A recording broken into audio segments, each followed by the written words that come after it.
Continuar a leitura comentada de Filosofia da Crise. Estamos lendo o capítulo 12, o Ciclo das Formas Viciosas, paramos na página 125. Assim o autor continua. O processo abstrativo do ser humano corresponde, no plano psicológico, ao processo seletivo que tivemos a oportunidade de examinar tanto na esfera biológica como na físico-química. Seria, entretanto, uma deficiência filosófica se pretendêssemos reduzir os fatos psicológicos aos biológicos ou aos físico-químicos. O processo seletivo dá-se em todos os seres finitos, mas apresenta-se com peculiaridades correspondentes a diversas esferas, como já vimos. Isso aqui ele está remetendo a alguns estudos que ele fez em algumas obras passadas, tá? Entre o aspecto seletivo da abstração, que é tomar a parte aquilo que é dado em parte, e o processo seletivo das funções biológicas. Né? Da célula escolher o que é bom para ela, o que não é, o que vai ser excretado, o que vai ser absorvido, por aí vai. São análogos, mas não iguais. Já verificamos, que em todos os seres que existem cronotopicamente, ou seja, no tempo e no espaço, há um separar-se, pois o ser finito, ao afirmar-se de qualquer modo, recusa contemporaneamente o que não é ele, né? Aquela dialética que ele apresenta no Filosofia e Cosmovisão, acredito que já estão acostumados a isso, que todo existir é um opor-se.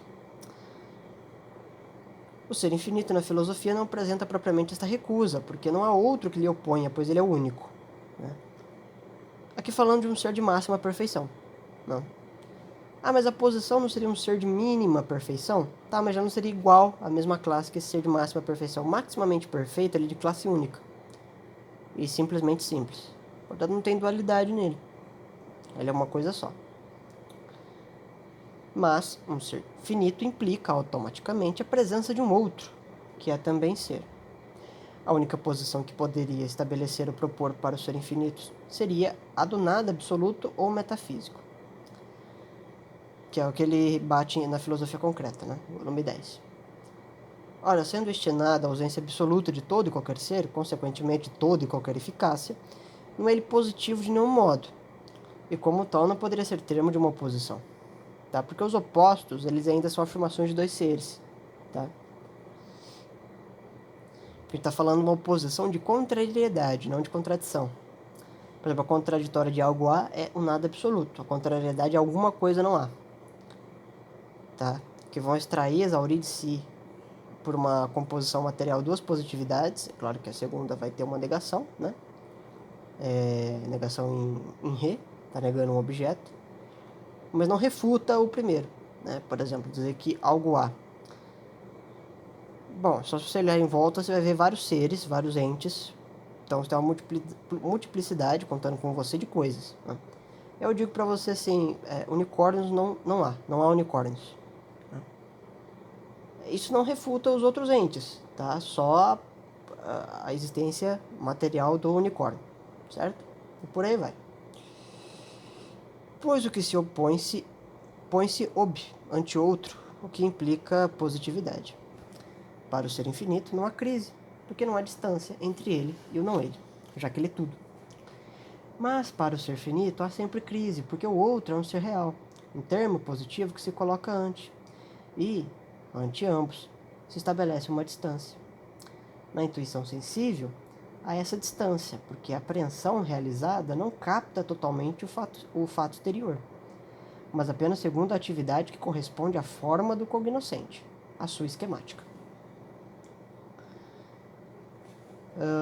No ato intelectivo racional, né, aquele processo abstrato, né, o processo já é claramente metafísico, porque no momento em que a razão humana aprende a universalidade de uma coisa, ela a desmaterializa da sua singularidade, virtualiza como tal para considerá-la como generalidade, isto é, para concentrar a operação apenas sobre aquelas notas que a coisa tem em comum com outros seres, classificados no esquema conceitual abstrativo, portanto, que eles são correspondentes no mundo noético, no mundo do espírito. Você abstrai aqueles elementos, propriedades, e se faz isso com muitos objetos. E aí depois, pela coletânea de esquemáticas absorvidas, vai se comparando objetos. Eu imagino que eu já tenha falado isso no dualismo antinômico. Fala um pouco da abstração. e da catalogação dos homólogos. Se a intuição sensível nos dá o fato na sua singularidade e na sua generalidade, confusamente, a abstração intelectual racional realiza um processo de separação, pois vai concentrar os fatos apenas na sua atualidade geral. Vê-se desse modo que a nossa razão realiza uma crise mais ampla. Por isso ela é genuinamente crítica. Se prestarmos atenção ao homem em seu estado atual e se remontarmos ademais no processo evolutivo que se verifica na criança até alcançar a racionalidade plena, é que ele não fala do sentido propriamente darwiniano, tá? Mas no sentido piagetiano, né? Daquele processo de... Bom, vocês conhecem, né? O processo de formação neural, né? Preciso explicar isso para vocês. Veremos que nenhuma das nossas intuições sensíveis, senão em raríssimos momentos, se apresenta em toda a sua pujança. Não podemos mais impedir que os esquemas abstratos que continuem o lastro intelectual de um ser humano influam ao dar a intuição sensível. Um simples exemplo seria grandemente esclarecedor. Todos sabem que a criança não tem, na sua primeira infância, uma noção clara das distâncias entre os fatos do mundo exterior. Por isso, pode ela estirar os braços para tentar alcançar uma estrela ou para tomar um objeto que lhe está muito distante.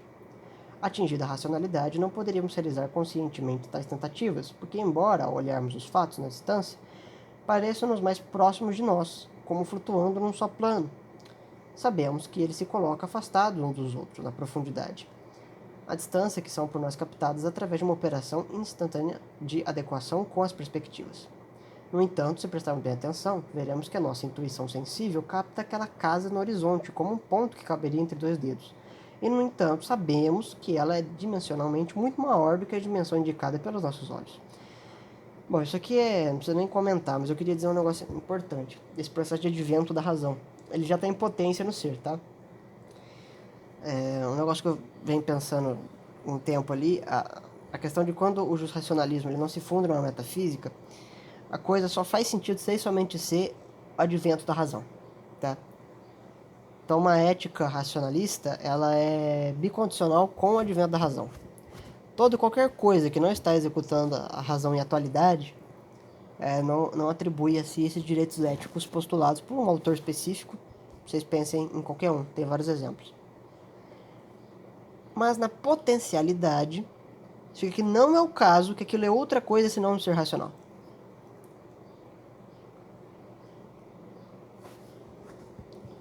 Negação indictive.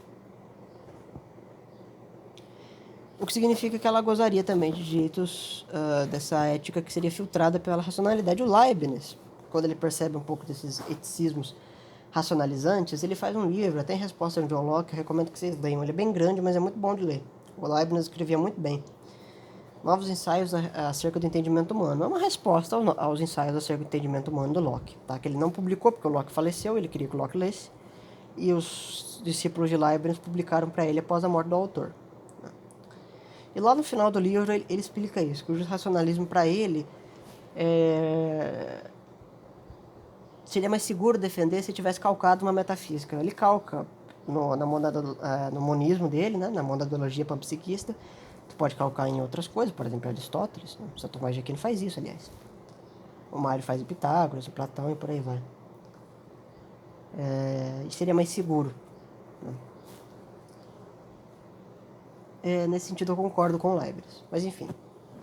Assim, uma ordenação dos fatos aprendidos pela intuição sensível, operativamente racional, pois já atuam aí esquemas generalizadores que compensam as nossas deficiências sensíveis. Os homens, no estado que se encontram, decoram a imagem aprendida com a interferência intelectual. Interferência intelectual racional. E esta é a razão porque sua intuição já não se apresenta com as características da plena singularidade, como se verifica no caso da criança. O mundo não é novo mais para nós, é algo repetido. Porque, embora cada fato seja historicamente inédito, já contém em si o mesmo das nossas experiências anteriores. Por exemplo, só houve uma Segunda Guerra Mundial, mas houve muitas guerras. E a Segunda Guerra Mundial foi uma guerra. Então, quem viveu 2 guerras mundiais sabia que eram ambos casos de guerra, mas que fossem diferentes, inimigos diferentes, situações diferentes, tecnologias diferentes, mortes diferentes, e, catástrofes e, vamos dizer assim, efeitos diferentes, às vezes maiores ou piores, dependendo da perspectiva da pessoa. Tá?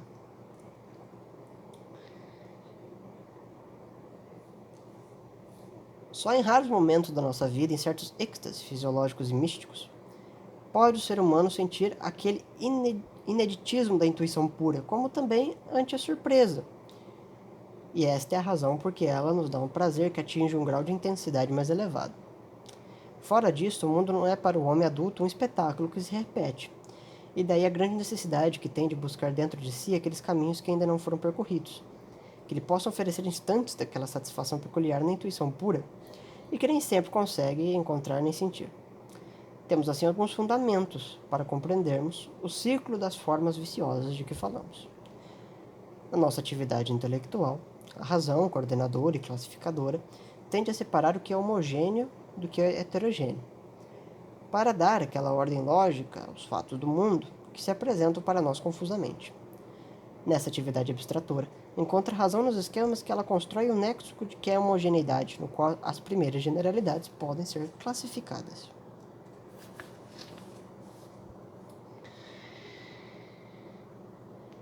Podemos exemplificar com as categorias que são conceitos de conceitos, pois na categoria da quantidade, por exemplo, inclui-se todas as generalidades que classificam os seres corporais, que são quantitativos.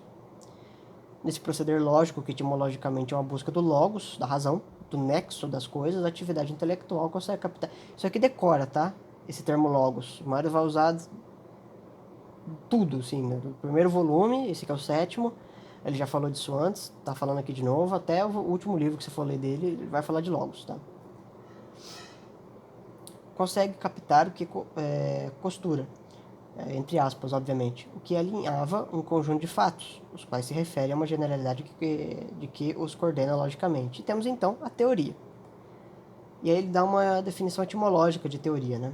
A nota de rodapé, esse termo, de origem grega, que significa visão, era empregado pelos gregos para chamar as procissões que realizavam por ocasião de festas religiosas que se dirigiam vindas das cidades, em que os habitantes enfileirados iam até os templos ligados por festões de flores ou de ramos, formando assim uma totalidade.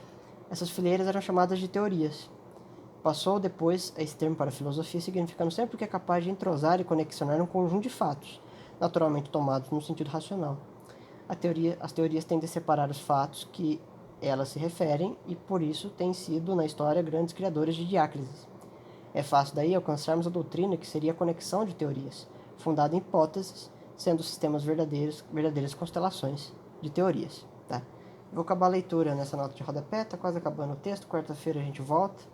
Na sexta acho que eu vou postar um vídeo história bem interessante do texto que eu tô fazendo, eu acho, não tenho certeza, mas vamos ver. De modo geral, aproveitem a sua segunda-feira, nesse calor infernal que tá fazendo aqui na minha região. Um abraço.